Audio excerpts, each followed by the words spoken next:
Hi friends, welcome to self made mechanic. ഇന്ന് നമ്മൾ നോക്കുന്നത് സിംഗിൾ മെഷീൻ വാങ്ങുമ്പോൾ ശ്രദ്ധിക്കേണ്ട ചില കാര്യങ്ങളെക്കുറിച്ചാണ്.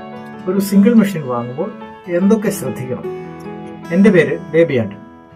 ഞാനൊരു തയ്യൽ മെഷീൻ മെക്കാനിക്കാണ്. കഴിഞ്ഞ 25 വർഷത്തെ എന്റെ തയ്യൽ മെഷീൻ റിപ്പയറിംഗ് അനുഭവ സമ്പത്തിൽ നിന്നുകൊണ്ടാണ് നിങ്ങൾക്ക് ഇതെല്ലാം ഞാൻ പറഞ്ഞു തരുന്നത്. നമുക്ക് തുടങ്ങാം.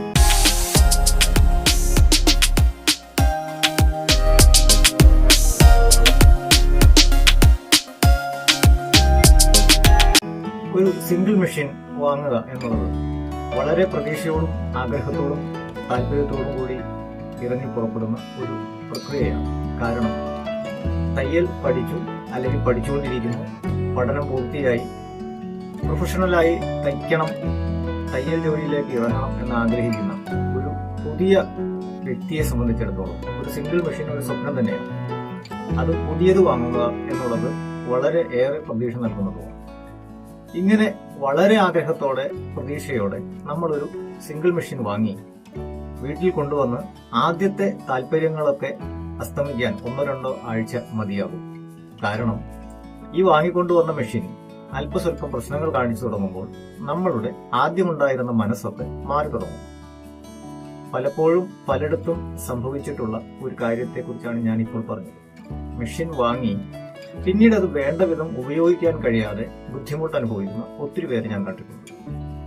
മെഷീൻ വാങ്ങുന്ന സമയത്ത് ഒരല്പം ശ്രദ്ധ കൊടുത്തിരുന്നു എങ്കിൽ ഇത്തരത്തിലുള്ള ഒരു ബുദ്ധിമുട്ട് അനുഭവിക്കേണ്ടി വരില്ലായിരുന്നു. പലർക്കും അറിയില്ല ഒരു സിംഗിൾ മെഷീൻ വാങ്ങുമ്പോൾ എന്തൊക്കെ കാര്യങ്ങളാണ് ശ്രദ്ധിക്കേണ്ടതെന്ന്. ഞാൻ ഈ വീഡിയോയിലൂടെ നിങ്ങളെ പരിചയപ്പെടുത്തുന്നത് ഇതേ കാര്യങ്ങൾ തന്നെ. ഒരു സിംഗിൾ മെഷീൻ വാങ്ങാനായി കടയിലേക്ക് പോകുന്നതിന് മുൻപേ നമുക്ക് ചില മുന്നൊരുക്കങ്ങൾ അത്യാവശ്യമാണ്. ഇതില്ലാത്തതാണ് പലപ്പോഴും അബദ്ധങ്ങൾക്ക് കാരണം. തയ്യൽ മെഷീൻ ഉപയോഗിക്കുന്ന ഒരു നല്ല തയ്യൽക്കാരനെയോ തയ്യൽക്കാരിയെയോ സമീപിച്ച് ഒരു സിംഗിൾ മെഷീൻ വാങ്ങാനുള്ള ആഗ്രഹം പ്രകടിപ്പിക്കുകയും അതിന് ശ്രദ്ധിക്കേണ്ട കാര്യങ്ങൾ എന്തൊക്കെയാണെന്ന് അവരോടൊന്ന് ചോദിക്കുകയും ചെയ്തിരുന്നു എങ്കിൽ നമുക്ക് പല ആശയങ്ങളും അവരിൽ നിന്ന് കിട്ടുമായിരുന്നു. നമ്മൾ ഏറ്റവും ആദ്യം ശ്രദ്ധിക്കേണ്ടത് ഇത് തന്നെയാണ്. മെഷീൻ ഉപയോഗിച്ച് തയ്യൽ നടത്തിക്കൊണ്ടിരിക്കുന്നവരെ സമീപിച്ച് തയ്യൽ മെഷീനിൽ ശ്രദ്ധിക്കേണ്ട കാര്യങ്ങളൊക്കെ ഒന്ന് അറിഞ്ഞു വെക്കുക. ഏത് മെഷീനാണ് വാങ്ങേണ്ടത്, ഏത് മോഡലാണ്, ഏത് കമ്പനിയുടേതാണ്, ഇവയ്ക്ക് എന്തെല്ലാം ഗുണഗണങ്ങളുണ്ട് എന്നൊക്കെ കടയിലേക്ക് പോകുന്നതിന് മുൻപേ മനസ്സിലാക്കിയാൽ നമ്മൾ വാങ്ങുന്ന മെഷീനിൽ ഇത്തരം ഗുണങ്ങളുണ്ടോ എന്ന് കൃത്യമായി മനസ്സിലാക്കി വാങ്ങാം. അതുകൊണ്ട് കടയിലേക്ക് പോകുന്നതിന് മുൻപേ തന്നെ നമ്മൾ വാങ്ങാൻ ഉദ്ദേശിക്കുന്ന സിംഗിൾ മെഷീനെ കുറിച്ച് കൃത്യമായ ഒരു ബോധ്യം നമുക്കുണ്ടായിരിക്കണം. കടയിൽ ചെന്നിട്ട് ആ മെഷീൻ തന്നെ വാങ്ങാൻ പാടുള്ളൂ. ഒരു സിംഗിൾ മെഷീൻ വാങ്ങുമ്പോൾ ശ്രദ്ധിക്കേണ്ട ഒന്നാമത്തെ ഘടകം, അത് നല്ല വേഗതയിൽ പ്രവർത്തിക്കുമ്പോൾ യാതൊരുവിധ അപശബ്ദങ്ങളും ഉണ്ടാകുന്നില്ല എന്നുള്ളത് തന്നെയാണ്. ശബ്ദ കോലാഹലങ്ങളോടെ പ്രവർത്തിക്കുന്ന ഒരു മെഷീൻ തീർച്ചയായും ഭാവിയിൽ പ്രശ്നങ്ങൾ ഉണ്ടാക്കും. കാരണം അവയുടെ സ്പെയർ പാർട്സുകളും അലൈൻമെന്റുകളും വേണ്ട വിധത്തിൽ യോജിക്കപ്പെട്ടിട്ടില്ലാത്തത് കൊണ്ടാണ് ശബ്ദം ഉണ്ടാകുന്നത്. മാത്രവുമല്ല, സിംഗിൾ മെഷീന്റെ ഷട്ടിലിന്റെ പ്രവർത്തന രീതി അങ്ങോട്ടും ഇങ്ങോട്ടും കറങ്ങുന്ന പകുതി ഭാഗം, ഒരു സർക്കിളിന്റെ പകുതി ഭാഗം അങ്ങോട്ടും ഇങ്ങോട്ടും കറങ്ങി വലയം പൂർത്തിയാക്കുന്ന രീതിയിലാണ് ടു ആൻഡ് ഫ്രോ മൂവ്മെന്റ്. ഇത്തരം പ്രവർത്തനത്തിൽ ആയതുകൊണ്ട് ഈ മെഷീൻ കൃത്യമായ അലൈൻമെന്റിലും യോജിപ്പിലും അല്ല എങ്കിൽ നല്ല ശബ്ദ കോലാഹലങ്ങൾ ഉണ്ടാക്കിയിരിക്കും.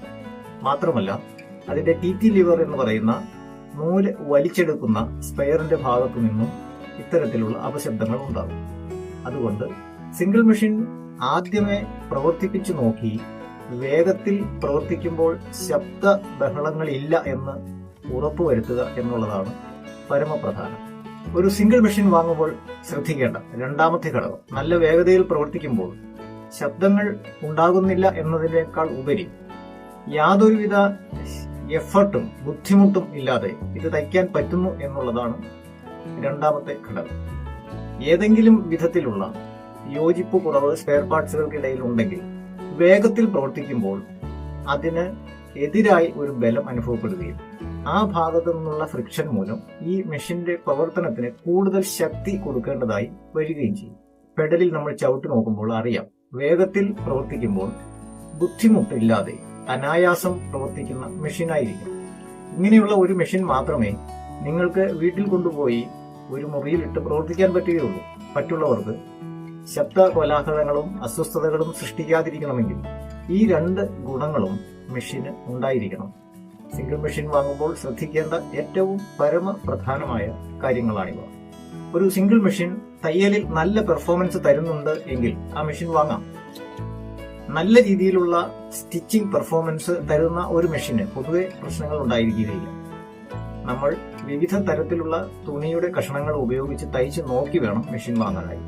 കനം കുറഞ്ഞ തുണിയിലും കനം കൂടിയ തുണിയിലും ഒരേപോലെ നല്ല രീതിയിലുള്ള സ്റ്റിച്ച് പെർഫോമൻസ് ഉണ്ടോ എന്ന് കടയിൽ ചെന്ന് നമ്മൾ മെഷീൻ വാങ്ങുന്നതിന് മുൻപേ തയ്ച്ച് പരിശോധിക്കേണ്ടതുണ്ട്.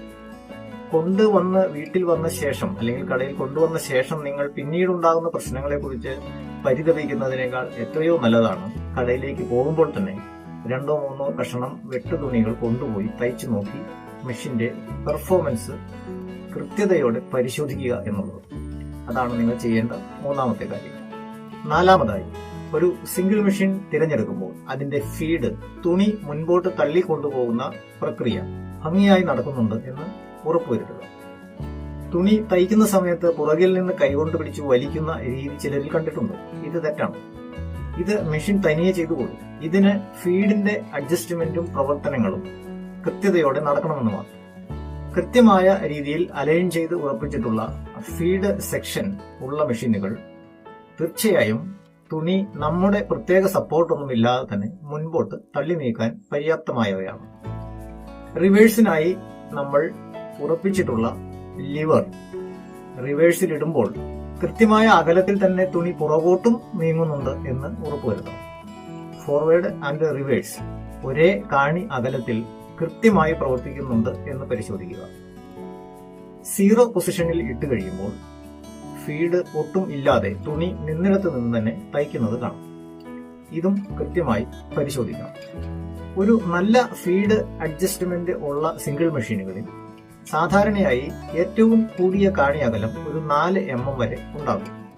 ചില അവസരങ്ങളിൽ ചില തുണികളിൽ നീളം കൂടിയ കാണിയിട്ട് തയ്ക്കേണ്ടതായി വരും. അതുകൂടി മെഷീൻ വാങ്ങുന്ന സമയത്ത് തന്നെ പരിശോധിക്കുക. ഒരു സിംഗിൾ മെഷീൻ ആണല്ലോ എന്ന് കരുതി മെഷീന്റെ ബ്രാൻഡ് നമ്മുടെ സമൂഹത്തിൽ നിലനിൽക്കുന്ന വിപണന മൂല്യം ഒട്ടും കുറവായി കാണേണ്ടതില്ല. നമ്മൾ വാങ്ങുന്ന സിംഗിൾ മെഷീൻ പിന്നീട് ഒരിക്കൽ നമുക്ക് അപ്ഗ്രേഡ് ചെയ്യേണ്ടി വരുമ്പോൾ ഈ മെഷീൻ വിറ്റ് മറ്റൊന്ന് വാങ്ങേണ്ടി വരും. അതുകൊണ്ട് തീർച്ചയായും വിപണന മൂല്യമുള്ള മെഷീനുകൾ തന്നെ വാങ്ങുക. നമ്മുടെ മാർക്കറ്റിൽ നല്ല ബ്രാൻഡ് നെയിമുള്ള മെഷീനുകൾ ഉണ്ട്. അവയ്ക്ക് ആവശ്യത്തിനുള്ള ഗുണനിലവാരമുള്ളതുകൊണ്ടാണ് സമൂഹത്തിൽ അവയുടെ പേര് നിലനിൽക്കുന്നത്. അതുകൊണ്ട് തിരഞ്ഞെടുക്കുന്ന മെഷീൻ ഇതുപോലെ നല്ല ബ്രാൻഡ് നെയിമുള്ള, വീണ്ടും മറിച്ച് വിൽക്കാൻ സാധ്യതയുള്ള നല്ല കമ്പനിയുടെ മെഷീൻ തന്നെ വാങ്ങും. അത്തരം മെഷീനുകൾ നിർമ്മാണ വേളയിൽ നല്ല രീതിയിലുള്ള കൃത്യമായ കാര്യക്ഷമമായ ചെക്കിങ്ങുകൾ നടത്തി നിർമ്മിക്കുന്നതിനാൽ അവയുടെ എല്ലാ ഭാഗങ്ങളിലും ആവശ്യമായ ഗുണനിലവാരം കമ്പനി തന്നെ ഉറപ്പുവരുത്തിയിട്ടുണ്ട്. ഒരു സിംഗിൾ മെഷീൻ അല്പം വെയിറ്റ് ഉള്ളത് തന്നെ നോക്കി വാങ്ങണം. കാരണം ഭാരക്കൂടുതലുള്ള മെഷീനുകൾ പൊതുവെ പ്രവർത്തന സമയങ്ങളിൽ ഉണ്ടാകുന്ന അൺബാലൻസ്, വൈബ്രേഷൻ, ജെർക്കിംഗ് ഇവ ഒഴിവാക്കാൻ സഹായിക്കും. മാത്രവുമല്ല, ഭാരം കൂടിയ മെഷീനുകളിൽ ആവശ്യത്തിന് ഗുണനിലവാരമുള്ള ഹെവി ആയിട്ടുള്ള സ്പെയർ പാർട്സുകളാണ് ഉപയോഗിച്ചിട്ടുള്ളത്. അതുകൊണ്ടാണ് ആ മെഷീനുകൾക്ക് ഭാരം കൂടുതൽ വരുന്നത്. ഇത്തരത്തിലുള്ള മെഷീനുകൾ ദീർഘകാലം പ്രശ്നങ്ങളൊന്നും കൂടാതെ നിലനിൽക്കാൻ പര്യാപ്തമായവയാണ്. അതുകൊണ്ട് നിങ്ങൾ തിരഞ്ഞെടുക്കുന്ന മെഷീന് ആവശ്യത്തിനുള്ള ഗുണനിലവാരം ഉണ്ട് എന്ന് ഉറപ്പുവരുത്തുന്നതോടൊപ്പം ഭാരമുള്ള മെഷീനുകളാണ് എന്ന് കൂടി പരിഗണിക്കുക. അടുത്തതായി, ഒരു സിംഗിൾ മെഷീൻ തിരഞ്ഞെടുക്കുമ്പോൾ ശ്രദ്ധിക്കേണ്ടത് അതിന്റെ മൊത്തത്തിലുള്ള അപ്പിയറൻസ് ആണ്, കാഴ്ചയ്ക്കുള്ള ഭംഗി. ഇത് നിസ്സാരമായി കാണേണ്ടതില്ല. ഒരു മെഷീന്റെ എല്ലാ പ്രവർത്തനങ്ങളും പോലെ തന്നെ അതിന്റെ അസംബ്ലിങ്ങിന്റെ ഒരു മുഖ്യ ഘടകമാണ് പെയിന്റിംഗ്. പെയിന്റിംഗ് നടത്തുന്ന സമയങ്ങളിൽ ചെറിയ ഒരു അശ്രദ്ധയോ പിഴവോ ഉണ്ടായാൽ തീർച്ചയായും ഈ മെഷീൻ 2-3 വർഷങ്ങൾക്കുള്ളിൽ തന്നെ പെയിന്റിംഗ് പൊളിഞ്ഞു പോരുകയും തുരുമ്പെടുത്ത ഒരു മെഷീനായി അവശേഷിക്കുകയും ചെയ്യും.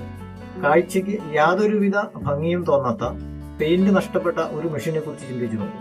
നിങ്ങൾ ഒരു പുതിയ മെഷീൻ വാങ്ങുമ്പോൾ ഇതൊട്ടും ആഗ്രഹിക്കുന്നില്ല. മെഷീന്റെ പുറമെയുള്ള അപ്പിയറൻസ്, കാഴ്ചയ്ക്കുള്ള ഭംഗി, മിനുസം, തിളക്കം ഇവയെല്ലാം പരിഗണിക്കണം. നിങ്ങളുടെ കൈ കൊണ്ട് ഈ മെഷീന്റെ പ്രതലങ്ങളിൽ ഓടിച്ചു നോക്കിയാൽ അവയുടെ ഏതെങ്കിലും ഭാഗത്ത് തടിപ്പുകളോ പ്രൊജക്ഷൻസോ ഉണ്ട് എങ്കിൽ അത്തരം മെഷീനുകൾ വാങ്ങരുത്. കാരണം അവയുടെ പെയിന്റിംഗ് സമയത്ത് അതിന്റെ മെറ്റൽ ഭാഗത്തോട് ചേർന്ന് വരുന്ന primary, first and second coating പെയിന്റിങ്ങുകൾ ഇവയിൽ എവിടെയെങ്കിലും പിഴവ് ഉണ്ടായതുകൊണ്ടാണ് ഇങ്ങനെ തടിപ്പുണ്ടാകുന്നത്. ഈ ഭാഗം വളരെ പെട്ടെന്ന് തുരുമ്പെടുത്ത് അവിടുത്തെ പെയിന്റ് പൊളിഞ്ഞ് ഇളകിപ്പോരാൻ സാധ്യതയുണ്ട്. ഇത്തരത്തിലുള്ള മെഷീനുകൾ വളരെ പെട്ടെന്ന് പെയിന്റ് നഷ്ടപ്പെടുന്ന രീതി കണ്ടിട്ടുണ്ട്. ഒരു കാരണവശാലും കൈകൊണ്ട് തടവി നോക്കുമ്പോൾ ഫിനിഷിംഗ് കുറവായി തോന്നുന്ന മെഷീനുകൾ വാങ്ങാതിരിക്കുക.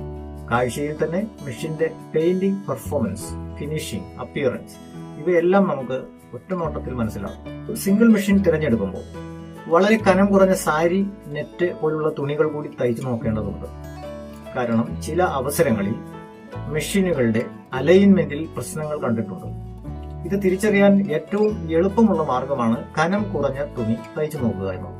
കാരണം കനം കുറഞ്ഞ തുണികൾ തയ്ക്കുമ്പോൾ വളരെ കുറഞ്ഞ നൂലിന്റെ വലിവ് ബലത്തിലാണ് തയ്ക്കുന്നത്. അതായത് ടെൻഷൻ വളരെ കുറഞ്ഞാണ് ഉപയോഗിക്കുന്നത്.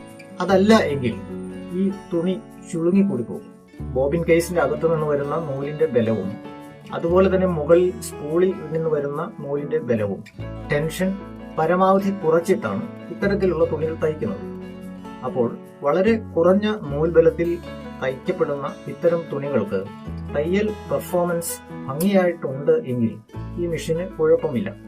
പക്ഷെ ചില മെഷീനുകളിൽ ഇത്തരത്തിൽ നൂലിന്റെ ബലം കുറച്ച് തയ്ക്കുമ്പോൾ ഷട്ടിലിന്റെ ഭാഗത്ത് മുകളിലെ നൂല് കുരുങ്ങുന്നതായി കണ്ടിട്ടുണ്ട്.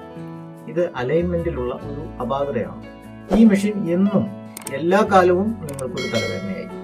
ഇത് വളരെ പ്രത്യേകം ശ്രദ്ധിച്ച് സൂക്ഷിച്ച് പരിശോധിച്ച് വാങ്ങേണ്ടതാണ്. കനം കുറഞ്ഞ സാരി, നെറ്റ് പോലുള്ള തുണികൾ നൂലിന്റെ ബലം കുറച്ചിട്ട് തയ്ച്ച് പരിശോധിക്കുക. യാതൊരുവിധ പ്രശ്നങ്ങളുമില്ലാതെ നല്ല തയ്യൽ പെർഫോമൻസ് തരുന്ന മെഷീൻ മാത്രം നോക്കി വാങ്ങുക.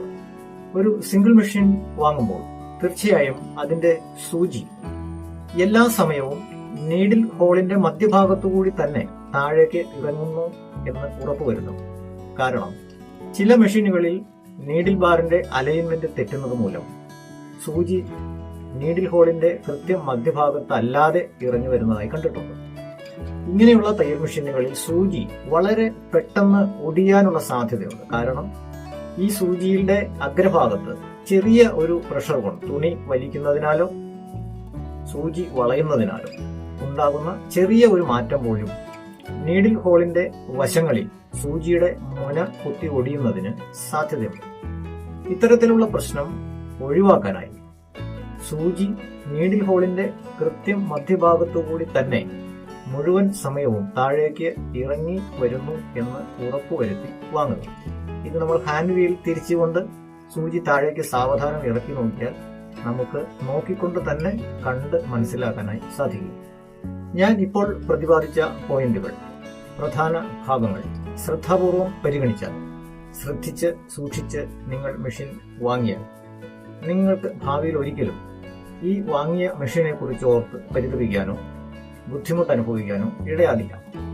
ഇത് മാത്രം പോരാ, നിങ്ങൾ വാങ്ങുന്ന ഈ മെഷീൻ വളരെ കൃത്യതയോടെ ഓയിൽ കൊടുത്ത് 2-3 ദിവസത്തിൽ ഒരിക്കലെങ്കിലും കൃത്യമായി ഉപയോഗിച്ച് മെഷീന്റെ എല്ലാ ഭാഗങ്ങളിലും ഓയിൽ നിലനിൽക്കുന്നു എന്നും എല്ലാ ഭാഗങ്ങളും പ്രവർത്തിക്കുന്നുണ്ട് എന്നും ഉറപ്പുവരുത്തണം. തുടർച്ചയായി പ്രവർത്തിച്ചുകൊണ്ടിരിക്കുന്ന, കൃത്യമായി പരിപാലിച്ചുകൊണ്ടിരിക്കുന്ന ഒരു മെഷീൻ യാതൊരുവിധ പ്രശ്നങ്ങളും സൃഷ്ടിക്കില്ല എന്ന് ഞാൻ ഉറപ്പു തരുന്നു. എന്റെ കഴിഞ്ഞ 25 വർഷത്തെ അനുഭവങ്ങളുടെ വെളിച്ചത്തിൽ ഞാൻ ഉറപ്പായും നിങ്ങളോട് പറയുന്നു, കൃത്യമായി പരിപാലിച്ചുകൊണ്ടിരുന്നാൽ മെഷീന് യാതൊരുവിധ കംപ്ലൈന്റുകളും ഉണ്ടാകുന്നില്ല. സ്ഥിരമായി ഉപയോഗിക്കുന്ന തയ്യൽ മെഷീൻ ഉപയോഗിച്ച് പ്രവർത്തിക്കുന്ന സ്ഥാപനങ്ങളിലെ മെഷീനുകൾ, തയ്യൽ കടകൾ, ഫാബ്രിക് നിർമ്മാണ കമ്പനികൾ, ഇവിടെയൊന്നും മെഷീനുകൾക്ക് കാര്യമായ പ്രശ്നങ്ങൾ ഉണ്ടാകാറില്ല. ഏതെങ്കിലും സ്പെയറുകൾ തേഞ്ഞ് ഒടിഞ്ഞു പോകുന്ന അവസ്ഥയിൽ മാത്രമേ മെഷീനുകൾ പ്രശ്നം കാണിക്കാറുള്ളൂ. പക്ഷെ സാധാരണ വീടുകളിൽ വാങ്ങുന്ന സിംഗിൾ മെഷീനുകൾ ഏറ്റവും കൂടുതൽ പ്രശ്നങ്ങൾ സൃഷ്ടിക്കുന്നു. കാരണം മറ്റൊന്നുമല്ല, നിങ്ങൾ കൃത്യമായി മെഷീനെ ശ്രദ്ധിക്കുന്നില്ല, പരിപാലിക്കുന്നില്ല എന്നുള്ളത് തന്നെ. ഈ അവസ്ഥ ഉണ്ടാകാതിരിക്കാൻ കൃത്യമായി മെഷീനെ ശ്രദ്ധിക്കുകയും ഓയിൽ കൊടുക്കുകയും കൃത്യതയോടെ 2-3 ദിവസത്തിൽ ഒരിക്കലെങ്കിലും ഉപയോഗിക്കുകയും ചെയ്യുക.